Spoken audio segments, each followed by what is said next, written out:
Dear student, welcome back to my channel. তোমাদের সকলকে আবারও স্বাগত জানাচ্ছি। আমরা আজকে ইউনিট 2 লেসন 4 এর যে অনুচ্ছেদটি আছে সেটা হলো ক্রাফট মানে হলো কারুশিল্প। এর আগের ভিডিওতে আমরা শিল্প সম্পর্কে, আর্ট সম্পর্কে আমরা পড়েছি। যারা ভিডিওটি দেখোনি তারা অবশ্যই দেখে আসবে। আর আমরা ভোকাবুলারি দেখব। এই অনুচ্ছেদটির ক্রাফট কারুশিল্পের যে প্যাসেজটি আছে সেটার ভোকাবুলারি ১ম এ দেখব। এরপরে আমরা এর অর্থগুলোকে প্রতিটা লাইনকে ভেঙে আমরা এখান থেকে পড়ব। তো যারা আমার চ্যানেলটিতে নতুন আছো, তারা আগের ভিডিওগুলো ধারাবাহিকভাবে দেখে আসতে পারো এবং চ্যানেলটাকে সাবস্ক্রাইব করে তোমরা বেল বাটন বাজিয়ে রাখতে পারো যাতে করে সকল নতুন ভিডিও তোমরা অবশ্যই পাও। আর যারা এই চ্যানেলে নতুন আছো তাদেরকে আবারও বলছি যে একটা ভিডিও করতে আসলেই অনেক বেশি সময়ের প্রয়োজন, অনেক বেশি পরিশ্রমের প্রয়োজন। তো অনুরোধ থাকবে তোমরা যারা ভিডিওটা দেখছো অবশ্যই চ্যানেলটাকে সাবস্ক্রাইব করে দিবে। তো ভোকাবুলারি গুলো তোমরা স্ক্রিনে দেখতে পাচ্ছ। ক্রাফট ভোকাবুলারি ইনটুইটিভ, এটার উচ্চারণ হলো ইনটুইটিভ, স্বজ্ঞাত। এর synonym inborn, antonym alien. Visionary হলো কাল্পনিক, তোমার সিনোনিম হলো ইউটোপিয়ান, অ্যান্টোনিম রিয়াল। পটারি মৃৎশিল্প। কেইন হলো বেত, রিড। ক্রাফট নৈপুণ্য, এর অ্যান্টোনিম হলো ইগনোরেন্স। আর্টিজান কারিগর, এর সিনোনিম হলো ক্রাফটসম্যান, অ্যান্টোনিম হলো সিভিলিয়ান। কমিউনিটি সমাজ বা সম্প্রদায়, এর সিনোনিম অ্যাসোসিয়েশন, অ্যান্টোনিম হলো তোমার পার্সন। রিলাই নির্ভর করা, লিন সিনোনিম, অ্যান্টোনিম হলো ডিস্ট্রাস্ট। হাউসহোল্ড হলো গৃহস্থালী, homely synonym industrial, antonym. Occasion উৎসব, ফেস্টিভ্যাল সিনোনিম। হিন্ড্রেন্স হলো তোমার অ্যান্টোনিম। রিচুয়াল আচার, custom synonym. Negligence antonym. Winnowing basket মানে হলো কুলো, চাল ঝাড়া হয় যে কুলো দিয়ে বা ধান, গ্রাম অঞ্চলে তোমরা দেখে থাকবে। আসিভ সিগনেচার হলো স্বাক্ষর, সিনোনিম হলো মার্ক, অ্যান্টোনিম হলো ডিসঅ্যাপ্রুভাল। ক্রিয়েটর অর্থ নির্মাতা, এর সিনোনিম হলো ফাউন্ডার, অ্যান্টোনিম হলো ডিস্ট্রয়ার। গ্রাফিক অর্থ চিত্রশিল্প, এর সিনোনিম হলো পেইন্টিং। স্কাল্পচার ভাস্কর্য, এর সিনোনিম হলো কার্ভিং। স্ট্যাচার মর্যাদা, ডিগনিটি, এর হলো সিনোনিম ডিগনিটি, অ্যান্টোনিম হলো ইম্পর্টেন্স। অ্যানোনিমাস বেনামি, এর সিনোনিম হলো নেমলেস, অ্যান্টোনিম হলো অথেন্টিক। রিটেইন বজায় রাখা, এর সিনোনিম হলো হোল্ড, অ্যান্টোনিম লুজ। ওন্ডার বিস্মিত হওয়া, synonym be surprised, antonym ignore. Motive নকশা, সিনোনিম কন্টেন্ট বা বিষয়। আর্টিস্টিক শৈল্পিক, সিনোনিম হলো এস্থেটিক আর অ্যান্টোনিম হলো আর্টিস্টিক। অ্যাপ্রিসিয়েশন প্রশংসা, synonym esteem. Disdain antonym tactile স্পর্শীয় বা স্পর্শ সম্বন্ধে, স্পর্শ ইন্দ্রিয় গ্রাহ্য এরকম হতে পারে। Traceable synonym. আনরিয়েল হলো অ্যান্টোনিম। অ্যাব্রেস্ট হলো পাশাপাশি। ইকুয়াল হলো পাশাপাশি বা সমান। অ্যাব্রেস্ট মানে হলো তাল মিলিয়ে চলা। আনঅ্যারোল অ্যান্টোনিম। ইভলভ আবর্তিত হওয়া। ডেভেলপ অ্যান্টোনিম হলো স্টপ। এরপর আছে দেখো ইমপ্যাক্ট। ইমপ্যাক্ট অর্থ প্রভাব, এর সিনোনিম হলো ইফেক্ট, অ্যান্টোনিম হলো উইকনেস। এস্থেটিক নান্দনিক, আর্টিস্টিক নান্দনিক সিনোনিম। ইন আর্টিস্টিক হলো অ্যান্টোনিম। প্রিফারেন্সেস পছন্দ, চয়েস হলো তোমার সিনোনিম। রিজেকশন হলো antonym.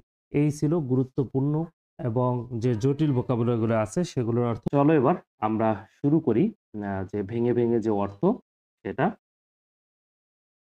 Now read the text below and answer the question that follow. এখন নিচে যে টেক্সটটি দেয়া আছে, অনুচ্ছেদটি দেয়া আছে সেটা পড়ো and answer the question that follow এবং এরপরে যে প্রশ্নগুলো দেয়া আছে সেগুলোর উত্তর দাও। তোমরা অবশ্যই কমেন্ট করে জানাবে যে আসলে ভিডিওগুলো কেমন হচ্ছে। তাতে করে আসলে অনুপ্রেরণা পাওয়া যায়। যদি ভিডিওগুলো আরো বেশি তোমাদের অন্যভাবে বা ইনফরমেটিভ ভিডিও দরকার হয় সেটাও আমাকে জানাতে পারো। চলো, while যেখানে বা যখন আর্ট ইজ কনসিডার্ড, আর্ট মানে হলো শিল্প, এটা কিন্তু আবার কারুশিল্প না। Is considered intuitive and visionary, যেখানে শিল্পকে বিবেচনা করা হয়, কনসিডার মানে বিবেচনা করা, মনে করা, ইনটুইটিভ মানে স্বজ্ঞাত, হ্যাঁ? যেটা আমরা অলরেডি এর সম্পর্কে জানি। অ্যান্ড ভিশনারি এবং কি কল্পনা প্রবণ। কথাটা কি হচ্ছে দেখো, while art is considered যখন বা যেখানে শিল্পকে বিবেচনা করা হয় কি স্বজ্ঞাত এবং ভিশনারি হিসেবে। ক্রাফট কারুশিল্প ইজ সিন, কারুশিল্পকে দেখা হয় to be a practical application, to be a হওয়া কি প্র্যাকটিক্যাল অ্যাপ্লিকেশন মানে হলো বাস্তবিক প্রয়োগ। ঠিক আছে? কি প্রয়োগ? অফ সার্টেন স্কিল, কিছু বিশেষ দক্ষতা।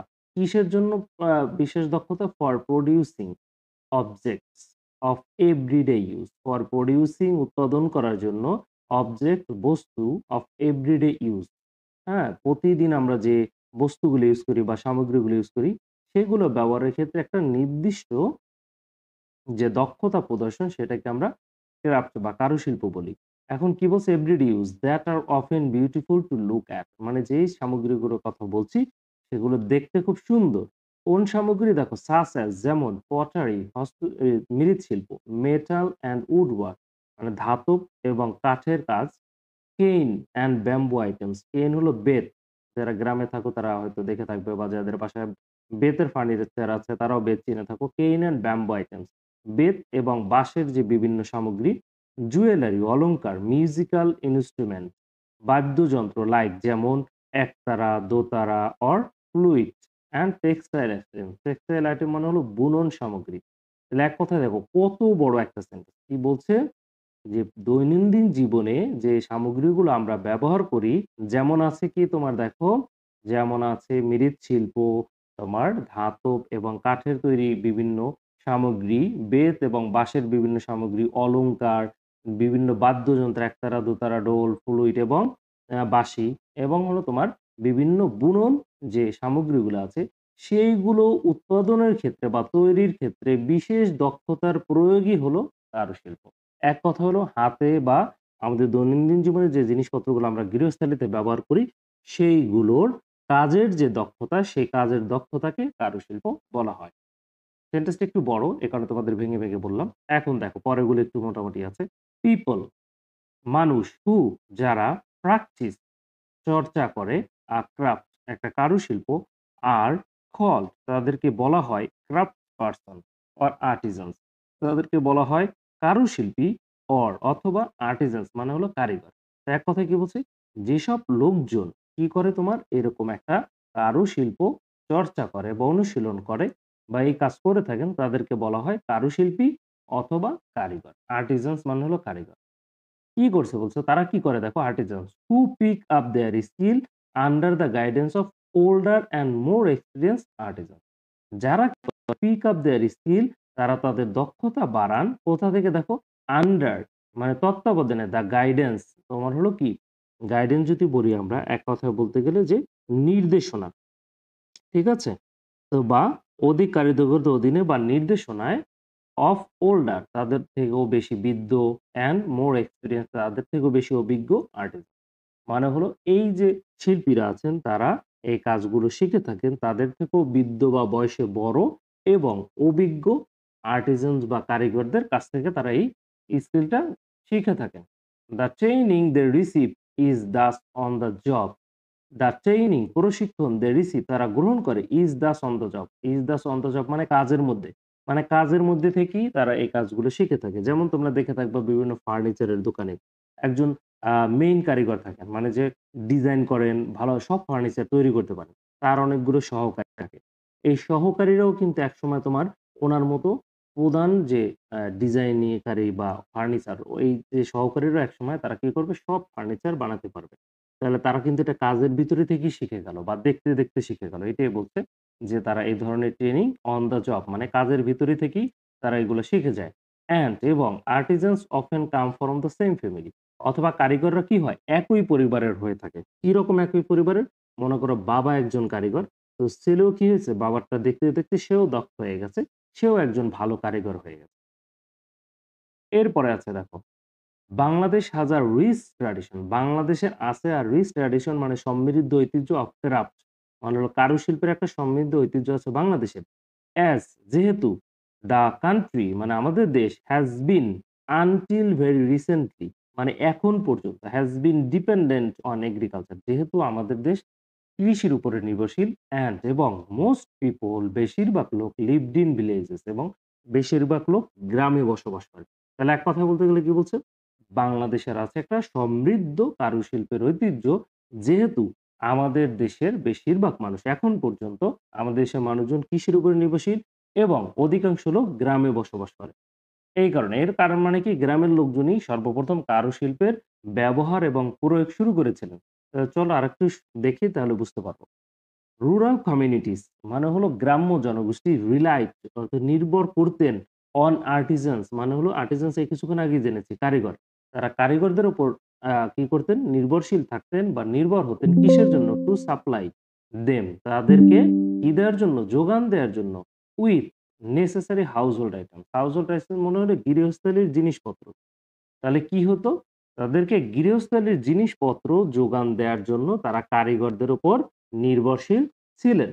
বাট কমিউনিটিস কিন্তু এই জনগোষ্ঠীর অলসো আরো নিডেড প্রয়োজন ছিল অবজেক্টস জিনিসপত্রের টু হেল্প দেম তাদেরকে সহযোগিতা করার জন্য উইথ সোশ্যাল অকেশন বিভিন্ন সামাজিক উপলক্ষ বা অনুষ্ঠান যেমন সাস অ্যাস যেমন উইডিং বিবাহ, রিলিজিয়াস রিচুয়ালস মানে ধর্মীয় আচার অনুষ্ঠান, ফেস্টিভাল, উৎসব অ্যান্ড পার্সোনালি এবং ব্যক্তিগত ব্যবহারের জন্য।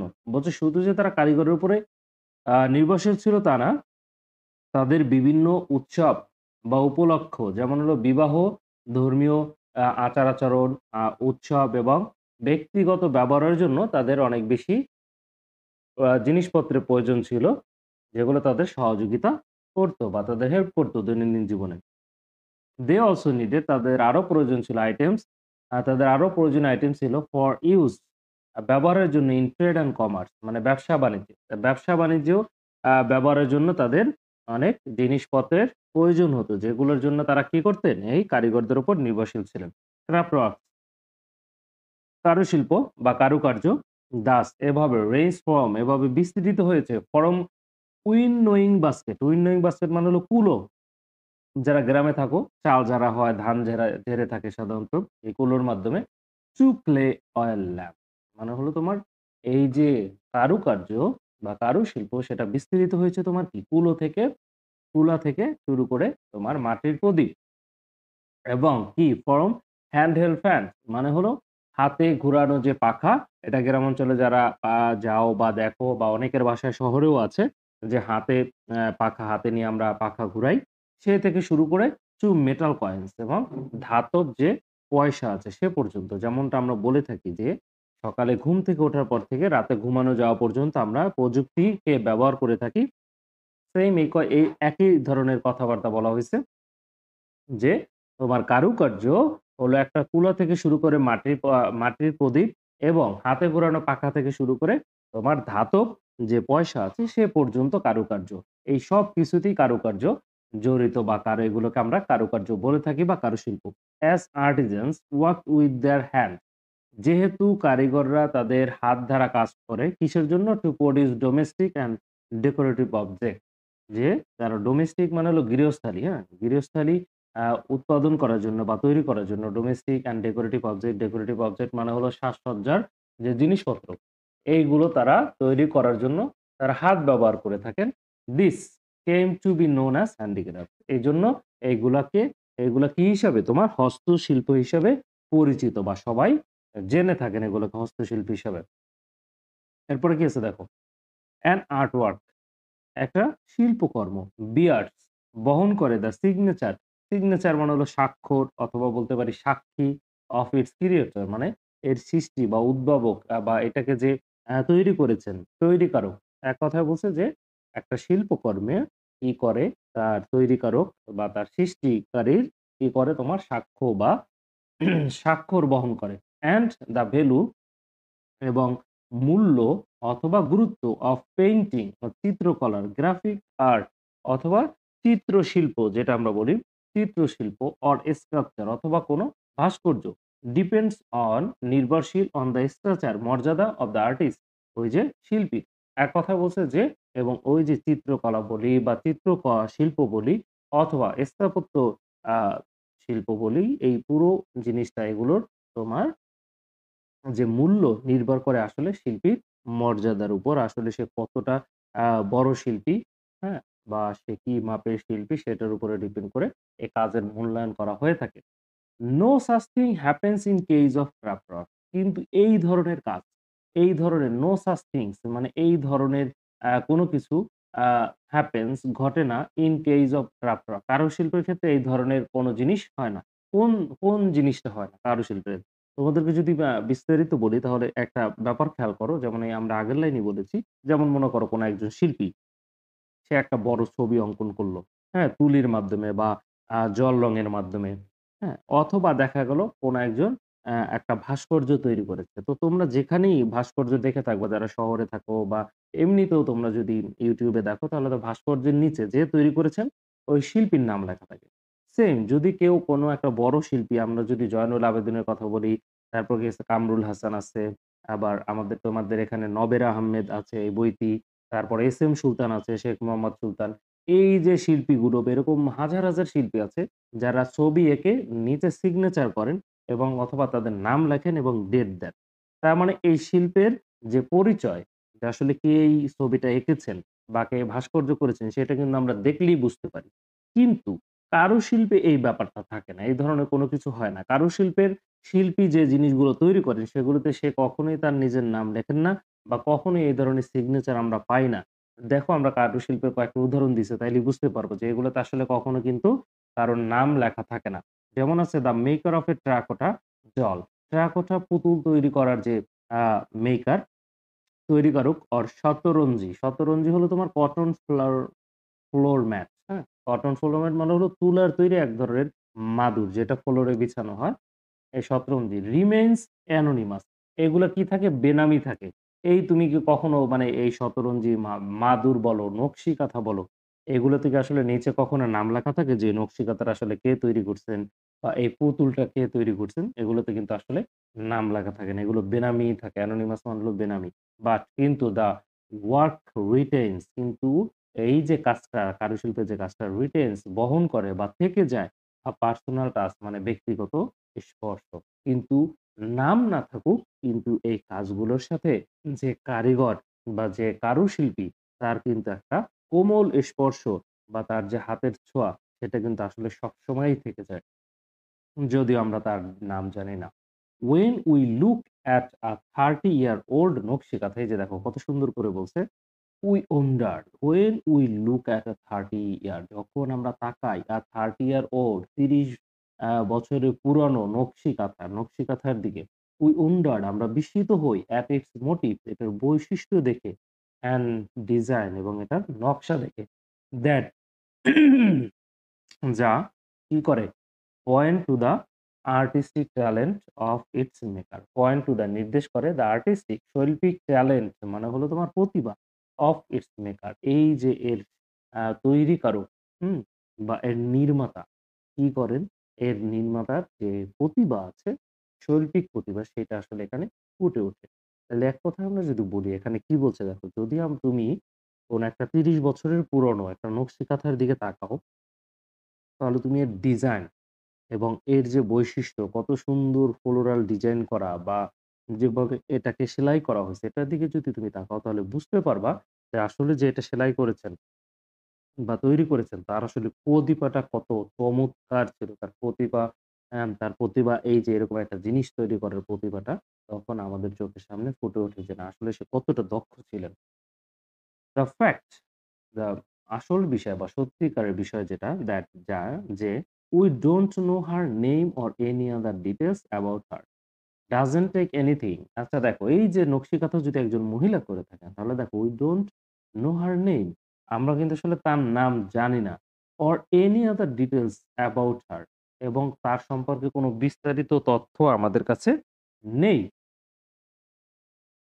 এইটা কি করে? About her. Doesn't take anything যেটা কি করে না? কোন কিছু আমাদের কাছ থেকে নিয়ে যায় না। Away দূরে নিয়ে যায় না। From our appreciation আমাদের যে প্রশংসা করা।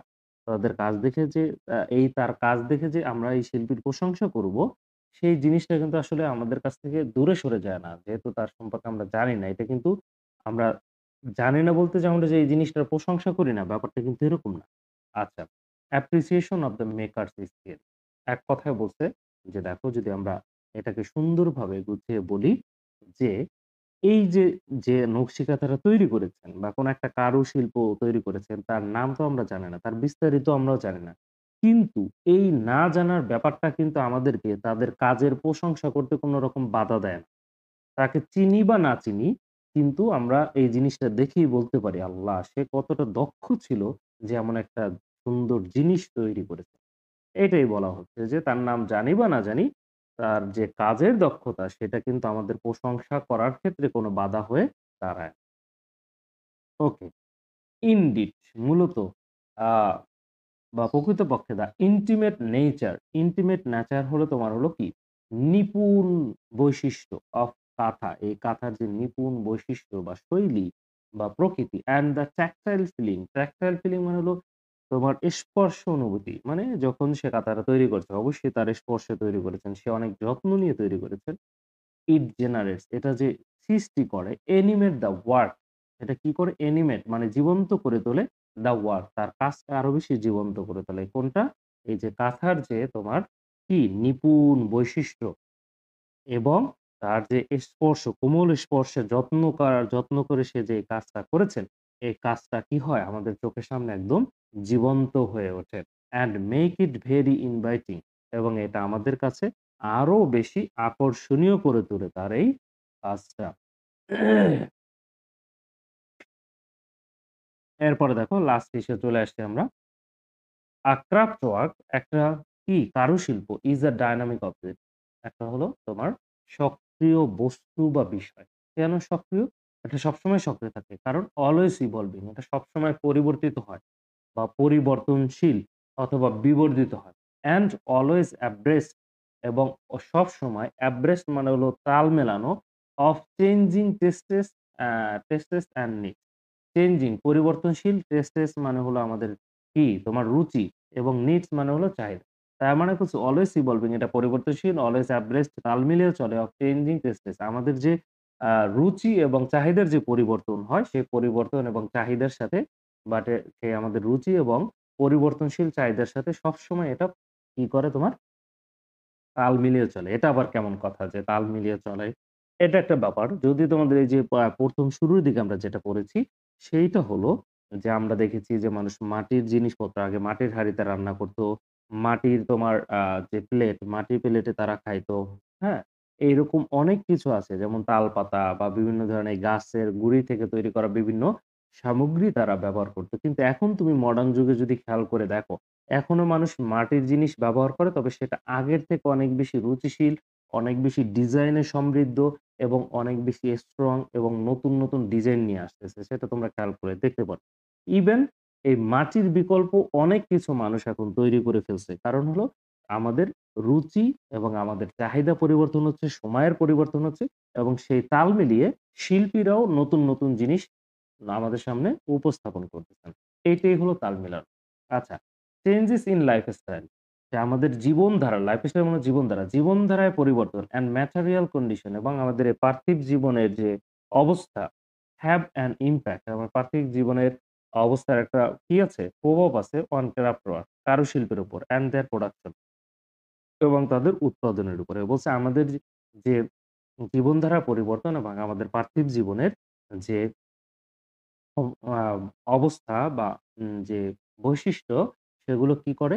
এই তোমার কারুশিল্পের উপরে একটা প্রভাব ফেলে এবং তাদের উৎপাদনটা আসলে প্রভাব ফেলে। আমরা যদি খেয়াল করে দেখি যেমন তোমাদের কিছুক্ষণ আগে বললাম যে মাটির পাত্র কিন্তু আগে একদম অহরহ ব্যবহৃত হতো। মাটির পাত্র ছাড়া মানুষ কিন্তু আসলে তেমন কোনো কিছু খেয়াল করতে পারত না। এরপরে তোমার আসছে পিতল। কিন্তু এখন দেখো মানুষ মেক্সিমামই হবে। আমি যদি তোমাকে বলি ১০০ পরিবারের ভিতরে তুমি খুঁজে হয়তো একটা পরিবার পাবে যারা মাটির জিনিস তৈরি করছে। এইটা কেন হয়েছে? কারণ আমাদের জীবনধারা পরিবর্তন হয়েছে। আমরা অনেক বেশি মডার্ন হয়ে গেছি। আমরা এখন স্টিল, আমরা এখন যে বিভিন্ন ধরনের কোটেড প্যান্ট-ট্যান এগুলো যত কিছু নতুন আপডেট বের হইছে ওগুলার সাথে আমরা কি হয়ে গেছি নিজেদেরকে জড়িত করে ফেলছি। এখন ওইগুলাই আমাদের ভালো লাগে। আমরা কিন্তু সেই চিরাচরিত ট্র্যাডিশনাল যে জিনিসগুলো ব্যবহৃত হতো সেগুলো কিন্তু আমরা করি না। তার মানে এখন যে কারুশিল্পের যে কাজ সেটা কিন্তু চাহিদা অনেক আগেই অনেকটাই কমে গেছে আমাদের জীবনধারার জন্য এবং তাদের উৎপাদনও এখন অনেক কমে গেছে। বাট সার্টেন ফর্ম কিন্তু কিছু নির্দিষ্ট রূপ কারুশিল্পের মোটিভস হলো তোমার বৈশিষ্ট্য, স্টাইলস হলো তোমার শৈলী বা ধরনের aesthetic preferences এবং তোমার কি আছে নান্দনিক যে চাহিদা চেঞ্জ লিটল ওভার টাইম মানে একেবারেই কিছু তবে এখন পর্যন্ত যেটা বললাম যে এটা কিন্তু আসলে বিলীন হয়ে যায়। কারুশিল্পের কিছু জিনিসপত্র, কিছু রূপ আছে, কিছু ফর্ম আছে, কিছু ধরন আছে যেগুলো এখন পর্যন্ত যেগুলোর চাহিদা একটুও সময়ের সাথে পরিবর্তন হয়নি। আগেও যেমন চাহিদা ছিল এখনো ঠিক তেমনই আছে। সাজেস্টিং দ্যাট এটা আমাদেরকে এই কথাই বলে দ্যাট যে ক্রাফট ওয়ার্ক একটা শিল্পকর্ম বা কারুশিল্প ক্যান ফাংশন কি করতে পারে? তোমার কাজ করতে পারে অ্যাজ আ স্টেবল সিগনিফায়ার একটা স্থিতিশীল চিহ্ন বা নির্ধারক অফ কমিউনিটি একটা সম্প্রদায়ের ভ্যালুস মানে হলো মূল্যবোধ অ্যান্ড প্রিফারেন্সেস হলো চাহিদা বা পছন্দ ওভার টাইম সময়ের সাথে সাথে। তাহলে কি করতে পারে? সময়ের সাথে সাথে একটা কারুশিল্প একটা নির্দিষ্ট কমিউনিটির মূল্যবোধ এবং চাহিদার একটা স্থিতিশীল চিহ্ন হিসেবে পরিচিত হতে পারে। প্রিয় শিক্ষার্থীরা, আজকে এই পর্যন্তই। দেখা হচ্ছে পরবর্তী ভিডিওতে। যারা আমার চ্যানেলটি এখনো সাবস্ক্রাইব করোনি, তারা অবশ্যই চ্যানেলটি সাবস্ক্রাইব করে দিবে এবং বেল বাটন বাজিয়ে রাখবে।